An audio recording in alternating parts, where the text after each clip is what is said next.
Selamat pagi adik-adik, ketemu kembali bersama dengan kami Sil. Tentunya masih di sekolah minggu di rumah saja. Nah, pagi hari ini bersyukur kita sudah melewati 2 bulan ya, bulan Januari, Februari. Ini minggu yang terakhir. Bersyukur kita masih sehat, masih kuat. Nah, adik-adik, kita akan masuk dalam sekolah minggu pada pagi hari ini. Namun sebelumnya kita berdoa ya. Tuhan Yesus, terima kasih untuk kebaikan Tuhan sepanjang hari ini. Bahkan dari awal bulan Februari kami sudah Tuhan sertai sampai di akhir Februari ini. Tuhan, sebentar lagi kami akan memulai ibadah kami sekolah minggu di rumah saja. Engkau berkati setiap adik-adik yang menyaksikan video ini. Terpujilah Tuhan Yesus, Allah kami yang hidup. Haleluya, amin.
Kita tadi sudah mendengarkan puji-pujian yang luar biasa. Tiba saatnya kita akan mendengarkan cerita-cerita sekolah minggu yang luar biasa. Adik-adik mau kan? Oleh sebab itu, duduk yang baik, matanya diarahkan ke HP-nya, telinganya dibuka supaya bisa mendengarkan kami bercerita. Nah, namun sebelumnya seperti biasa nih, kita mau menghafal ayat hafalan terlebih dahulu ya. Kita menghafal dari Mazmur 146 ayat yang kedua. Ya, kami ulang ya. Dari Mazmur 146 ayat yang kedua yang berbunyi, aku hendak memuliakan Tuhan selama aku hidup dan bermazmur bagi Allahku selagi aku ada. Sekali lagi ya, Mazmur 146 ayat yang kedua. Aku hendak memuliakan Tuhan selama aku hidup dan bermazmur bagi Allahku selagi aku ada. Nah, bisa kan? Pasti anak-anak sekolah GBI Geraha hebat-hebat. Nah, pada pagi hari ini kita mau belajar tentang Yesus dibaptis. Nah, saat itu pada zaman Yesus mau dibaptis, banyak orang yang terpukau. Mereka terheran, mereka kagum, mereka sampai begitu adik-adik. Sampai begitu. Nah, dengan ajaran Yohanes Pembaptis. Yohanes Pembaptis ini mengajar kepada seluruh rakyat yang saat itu ada di situ untuk menerima Tuhan sebagai juru selamat. Nah, adik-adik tahu nggak? Banyak nggak yang bertobat? Wah, luar biasa. Banyak sekali. Nah, akhirnya mereka yang saat itu mendengarkan ajaran Yohanes, mereka bersedia memberikan dirinya kepada Allah. Mereka menerima Allah sebagai Tuhan dan Juru Selamat mereka. Mereka bersedia dibaptis dan mereka bertobat. Nah, hal inilah yang membuat banyak orang bertanya-tanya dan mungkin mengubah sudut pandang mereka, merubah pola pikir mereka, merubah pandangan mereka, pikiran. Yohanes Pembaptis berkata kepada mereka, bukan aku Mesias itu. Wah, orang-orang langsung bilang, wah, kalau bukan kamu, siapa lagi? Ya, Yohanes bilang, memang bukan saya. Yohanes tidak mau mengakui dirinya kalau dia Mesias. Malah Yohanes memberikan satu nubuatan. Ya, satu nubuat itu satu penglihatan nanti akan terjadi bahwa akan ada yang datang yang lebih berkuasa dari Yohanes Pembaptis, sehingga Yohanes pun membuka tali kasutnya tidak layak. Tahu tali kasut? Itu ialah sepatu. Sepatu zaman dulu, zaman Tuhan Yesus itu dia ada alasnya dan ada tali dililit ya sampai ke betis ya, dan akhirnya pembaptisan pun mulai. Orang-orang dibaptis oleh Yohanes 1, 2 dan seterusnya sampai tiba-tiba pernyataan Yohanes ini yang dibilang bahwa akan ada orang datang yang lebih berkuasa, ini nyata. Nah, mereka orang ini pun hadir di tengah-tengah orang banyak. Inilah sang Mesias yang kata Yohanes, membuka tali kasutnya pun aku tidak layak. Dia turut, dia ada antri dari barisan untuk dibaptis pada Yohanes. Saat Mesias ini turun ke dalam air dan dibaptis oleh Yohanes Pembaptis, tiba-tiba terdengar suara dari langit berseru-seru, anakku, engkaulah anak yang kukasihi, kepadamulah aku berkenan.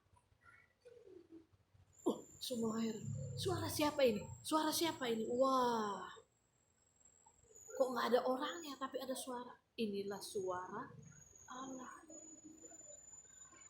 Allah berkata bahwa engkaulah anakku yang kukasihi, kepadanya lah aku berkenan. Berarti terbukti bahwa dialah Mesias itu. Dialah anak Allah. Sesudah Allah berkata seperti itu, turunlah Roh Kudus yang menyerupai burung merpati turun ke atas Mesias ini. Nah, baptisan Yesus ini mengawali karya keselamatan sang Mesias. Melalui peristiwa pembaptisan, Allah Bapa mengungkapkan satu hubungan yang istimewa dengan putra. Putranya ini siapa? Ialah sang Mesias ini, yaitu Yesus Kristus. Ya, pembaptisan Yesus merupakan langkah awal karya keselamatan Allah. Nah, dengan demikian kita dapat memahami bahwa baptisan bukanlah tanda yang membebaskan kita dari derita, ya, dari sakit, dari luka dan keterpurukan. Kalau kita mengalami hal-hal seperti itu. Tetapi baptisan itu ialah sebagai lambang atau simbol bahwa kita warga negara kerajaan Allah. Nah, adik-adik, begitu hebat ajaran Rasul Yohanes sehingga begitu banyak orang-orang yang dibaptis memberikan diri. Dan sang Mesias itu pun dibaptis oleh Yohanes Pembaptis. Nah, itu merupakan karya Allah yang pertama dalam pembaptisan. Pembaptisan ini adalah tanda ketika Allah tidak pernah memisahkan kita dari kasih karunia-Nya. Ya, ingat sekali lagi, baptisan ini adalah tanda ketika Allah di dalam Kristus oleh kuasa Roh Kudus, oleh kuasa tidak dapat memisahkan kita dari kasih karunia-Nya dari dulu, sekarang, bahkan sampai selamanya. Seperti kami tadi bilang, bahwa baptisan itu ialah memeteraikan kita menjadi anggota kerajaan Allah. Nah, adik-adik, cerita ini merupakan suatu cerita yang luar biasa. Ya, saat kita memberitakan Injil, ada orang bertobat, memberikan dirinya dibaptis, maka seluruh kerajaan surga bertempik sorak. Ada satu jiwa dimuliakan, ada satu jiwa dimenangkan, dan satu jiwa itu menjadi warga kerajaan Allah. Itu yang Yohanes ajarkan kepada kita. Jangan malu untuk memberitakan siapa Yesus. Jangan malu untuk menginjil. Jangan malu untuk menceritakan, oh Tuhan Yesus ini begini, oh Tuhan Yesus ini begitu. Sehingga banyak orang yang bertobat dan nama Tuhan dipermuliakan. Adik-adik mau nggak seperti Rasul Yohanes yang memberitakan Injil, kemudian banyak orang yang, wih hebat loh dia ini, dia menceritakan aku lo percaya kepada Yesus sebagai Tuhan dan Juru Selamat, dan memberikan dirinya dibaptis. Ya tentu kami sih juga mau memberitakan Injil supaya kita membawa satu jiwa menjadi warga kerajaan Allah dan nama Tuhan dipermuliakan lewat pemberitaan Injil kita. Ya. Nah, adik-adik, saatnya kami sih sudah berhenti berbicara pada pagi hari ini. Biarlah kita semua menjadi rasul-rasul Yohanes yang semangat, yang mau memberitakan Injil untuk kemuliaan nama. Terima kasih adik-adik yang sudah mendengarkan. Tuhan Yesus memberkati kita semua. Kita mau berdoa. Tuhan, terima kasih kami sudah mendengarkan cerita dan kami berhenti berbicara. Tuhan, Engkau memberkati setiap adik-adik yang mendengarkan. Terpujilah Tuhan Yesus Allah kami yang hidup. Haleluya, haleluya, haleluya. Adik-adik, kali ini kita mau melihat sebuah cerita bagaimana orang lain bisa melihat bahwa ada kasih Kristus tinggal dalam hidup kita, sehingga banyak jiwa boleh dimenangkan untuk hormat kemuliaan Tuhan. Cerita dimulai dengan seorang anak laki-laki yang melihat keluar jendela dengan tatapan yang sedih. Di saat yang bersamaan, ada Ibu Nancy yang baik hati. Dia mengunjungi panti asuhan dengan membawa anaknya Anna untuk dapat melihat kehidupan bagaimana anak-anak yatim di sana dengan sedikit oleh-oleh mainan. Tapi Anna nggak suka loh.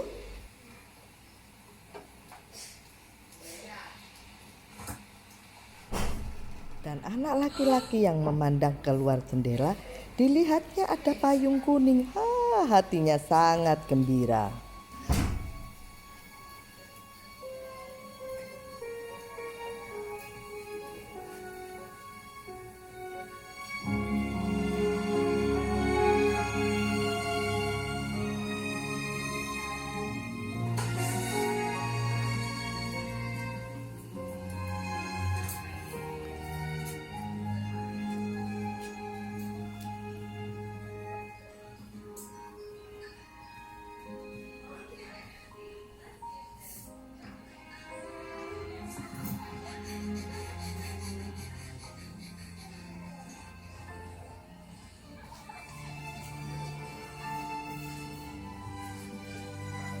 Semua anak-anak bersukaria karena mendapat mainan baru dari Ibu Nancy yang baik hati.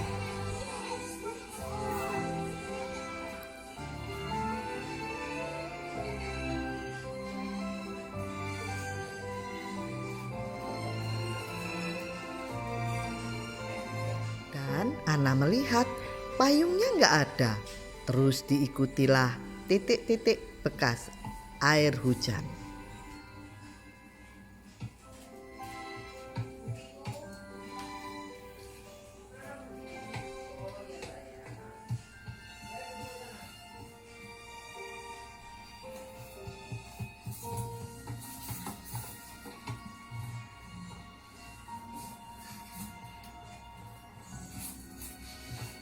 Lalu Ana bertemu dengan anak laki-laki yang bersedih tadi dan mulai curiga. Ayo, kamu menyimpan apa di dalam lemari?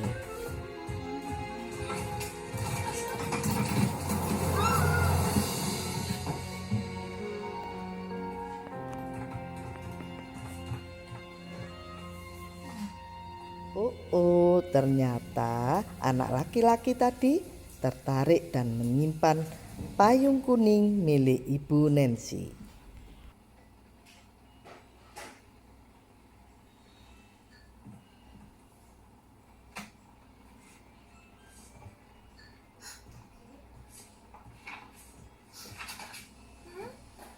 Dan anak laki-laki itu mulai menangis karena dia ketahuan mengambil payung tanpa izin.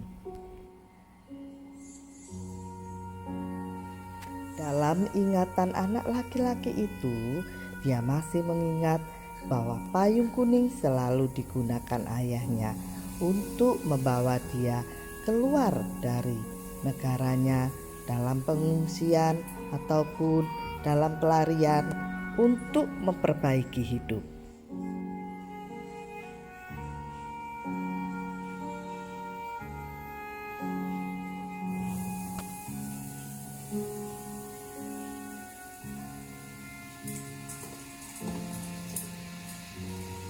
Meskipun lapar, tapi anak kecil ini bahagia bersama dengan ayahnya.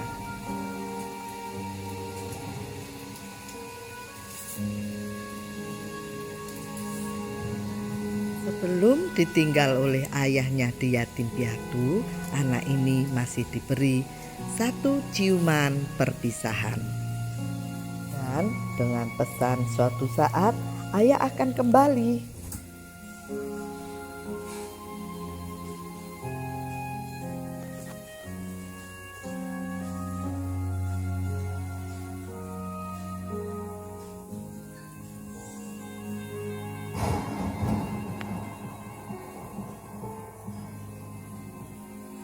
Ternyata anak kecil ini tidak mau mencuri, tapi dia ada ingatan begitu manis tentang payung kuning. Dia rindu pada ayahnya dan Ana yang sombong memberikan payungnya. Jadi adik-adik, karena Ana tidak sembarangan menuduh orang, menjatuhkan orang, sehingga anak kecil yang bersedih dan senang dengan payung kuning, ketika dia dewasa dengan usaha yang keras, dia dapat membuka toko payung yang sangat besar di kota itu. Jadi adik-adik, kita harus bersikap seperti anak karena kita mempunyai kasih yang begitu besar, yaitu kasih Tuhan Yesus yang sudah tinggal dalam diri kita. Melalui perbuatan kita, maka banyak jiwa boleh dimenangkan. Juga ada tertulis di dalam Matius 19 ayat 19.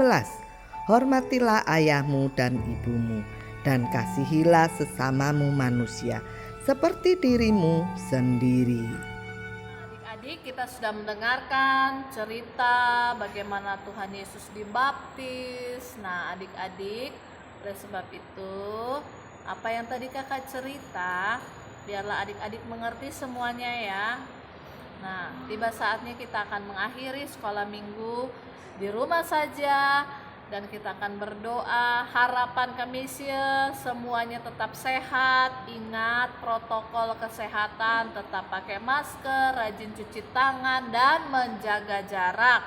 Juga kita juga harus rajin berdoa, baca Alkitab. Nah, tiba saatnya kita akan berdoa adik-adik ya. Kita akan mengakhiri ibadah kita pada pagi hari ini. Mari kita berdoa. Tuhan Yesus, terima kasih kami sudah mendengarkan firman Tuhan yang begitu indah, dan biarlah Tuhan Engkau memberkati akan setiap adik-adik yang saat ini mungkin mereka dalam pergumulan, mungkin ada yang sakit, Tuhan Engkau sembuhkan, dan juga Tuhan saat ini yang sedang lagi belajar Tuhan Yesus untuk menghadapi setiap pelajaran walaupun lewat online, berikan adik-adik kepintaran, pengertian, hikmat yang daripada Tuhan sehingga mereka boleh menyelesaikan setiap pelajaran mereka dengan baik dan mendapat nilai yang baik. Berkati mama, berkati papa, berkati kakak, adik kami semua. Terima kasih Tuhan. Juga berkati untuk setiap guru-guru sekolah minggu GBI Graha yang Tuhan sudah percayakan untuk mengajar kami walaupun lewat media online. Terima kasih Tuhan, berkati gereja kami GBI Graha beserta dengan Bapak Gembala dan seluruh pengurus yang ada. Engkau memberkati kami semua. Terima kasih Tuhan, terpujilah Tuhan, haleluya, amin. Dan sampai ketemu. Roh Kudus yang beri